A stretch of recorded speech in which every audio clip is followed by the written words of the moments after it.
Alright, my friends, this is going to be a quickie lecture capture on dominant traits. We're using the pedigree to look at dominant traits. So what do we do first? Well, for any pedigree, we use or think about what we know. So what's given? If you're told it's a dominant trait, what does that mean? If we are big D, what does that mean? Big D, what does that mean? Little d. In the case of a dominant trait, if the trait's dominant, or you can think about the disease being dominant, both the dominant genotypes are going to be the ones that are affected or sick, right? Have the trait, sick. The only one that's normal or wild type is little d, the double recessive, okay? So that's the first thing that we need to do. And if you're told it's a dominant trait, anybody that is an open circle or open square, who do they have to be? What is their genotype? What do we know for sure? Anybody normal, wild type, not sick, has to be little d. So the first thing we're going to do is fill in those genotypes, right? We don't want to keep this stuff in our head because we'll forget and get confused. Every single open circle on a dominant, whoops, that's an A. Oh my god, what the heck is that? Holy cow, what the heck? It won't go away. Okay. Little d, little d, little d, little d, little d, little d. That's what we automatically know, what it has to be. Now what about the filled in circles and squares? There's two options for those, right? These two.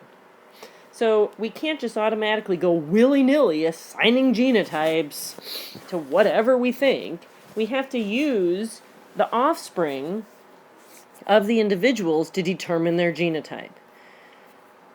We know the mom over here, right, is little d. So all of the offspring, whether they're sick or not, have to have at least one little d. What does that mean if they're a colored in circle, that the other d needs to be? Is it a capital or is it lowercase?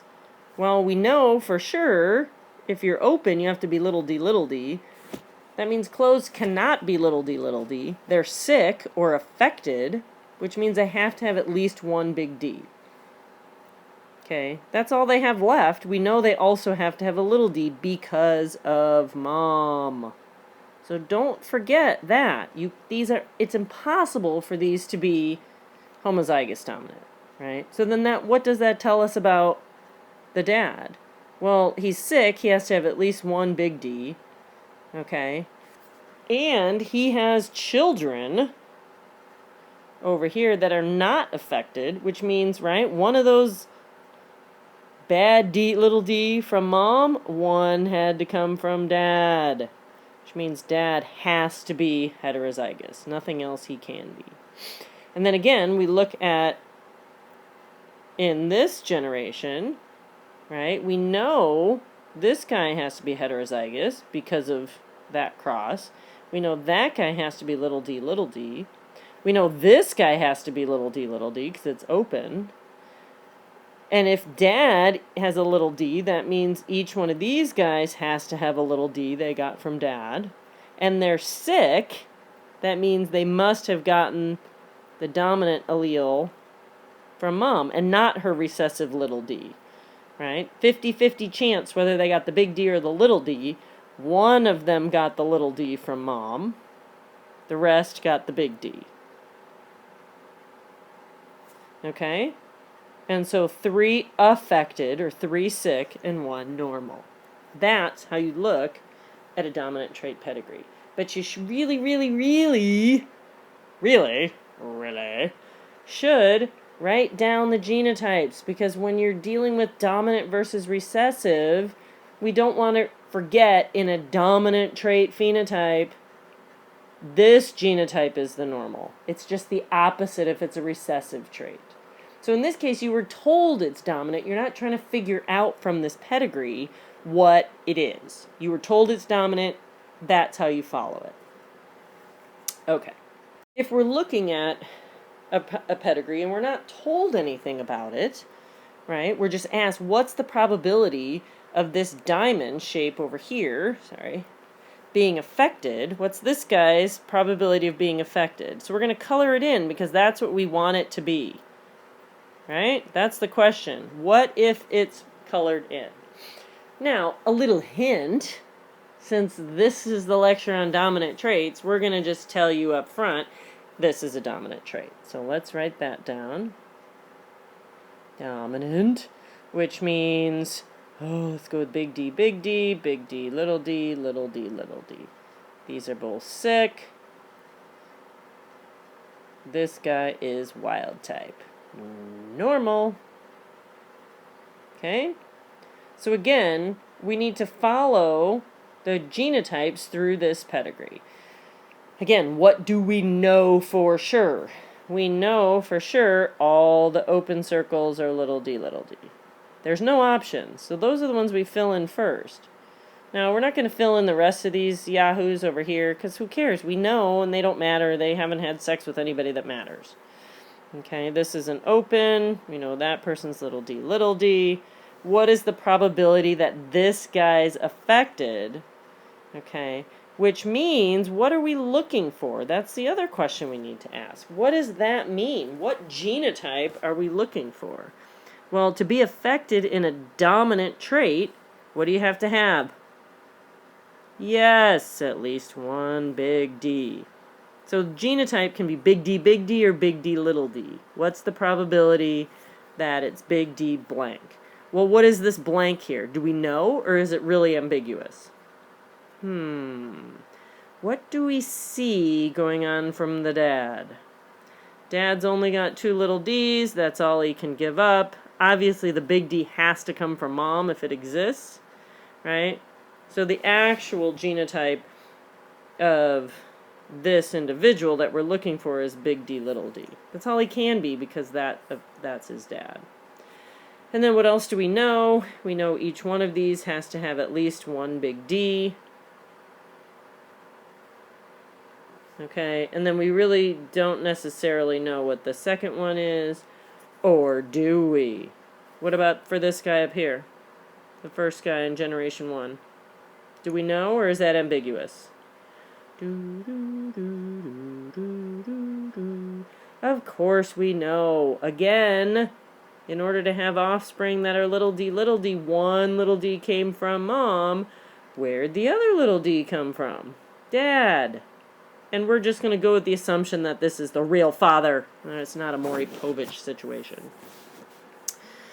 Okay. And then what about these? Is this ambiguous? Or do we know what it has to be? Yeah, it has to be heterozygous because of mom. Mom, all she has is little d's. There's no possible way for her offspring to be big D, big D. Okay? Makes sense? Yes? Yes? Okay. So, in the same way, this dad had to give up, right, a little d to each one of these, got the big D from mom. Oops, that guy got the little d. So we know these guys are this. So are these a probability? Is there a chance that there's something, or it is what it is? It is what it is. There's nothing else these guys could be. So the probability for all of these is 1. Right? Remember, we can always label a probability 1. 1 has to be. So what's the probability that that guy will get this big D? Well, if you need to draw the Punnett square, you can. Right? There's dad. Here's mom. Oh my gosh. What is the probability that these two parents will have that offspring? 1/2. Okay? That's all it is. Simple as that. Because you can multiply these ones, but that's really all it is. Okay, so that all makes sense. What if we weren't told this was dominant trait? What if you didn't know? Can we figure this out? Are there any telltale signs? I don't know. Well, let's see. Could this pedigree also represent a recessive trait? Let's find out. So if you're told this is recessive, or if you're trying to prove or disprove that it could be a recessive trait, or it is a recessive trait, what do we know? In this case, big R, big R, big R, little r, little r, little r. Now we could use the D's, it doesn't matter, but I'm trying to make it different so you guys can see and keep track, right? I'm using the R's for recessive and the D's for dominant, blah, blah, blah. You can use whatever the heck you want. I'm just trying to make it a little simpler. In this case, these are wild type or normal. Why? Because you're told it's a recessive trait or recessive disease. This one is the sick one or the affected. Okay?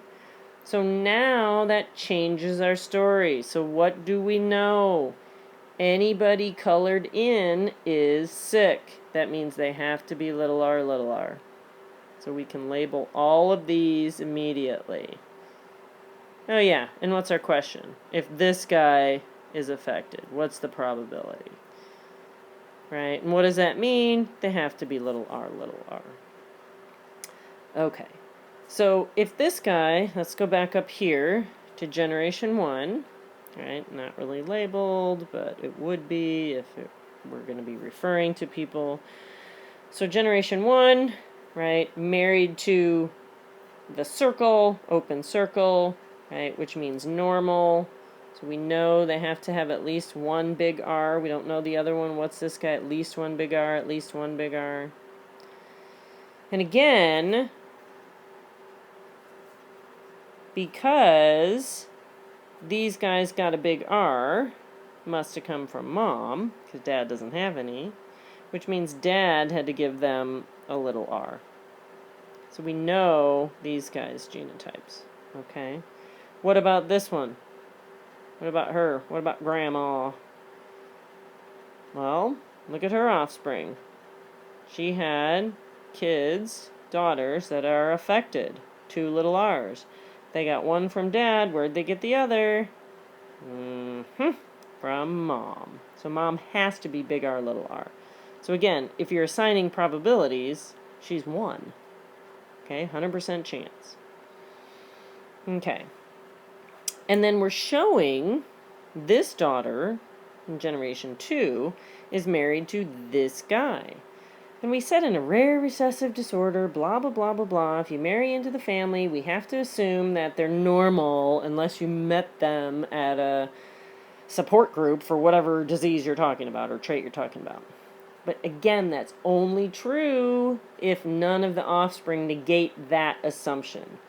Do these offspring negate that assumption? Do the offspring in generation 3 negate the fact that this one is big R, totally normal, not a carrier? Remember that guy? That guy's the carrier. That's what we call him in a recessive trait.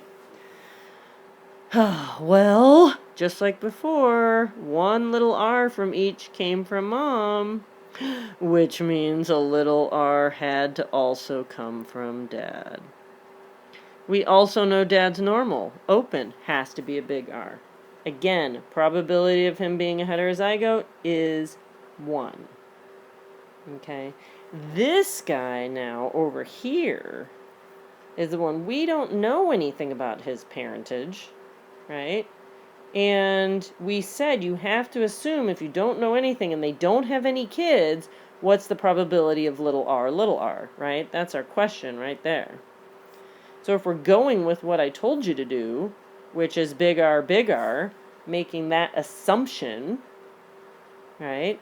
What is this? What's this cross? Again, that would be a 1. This one has to be a 1, right? If we do our little Punnett square quickly, right? Dad and mom.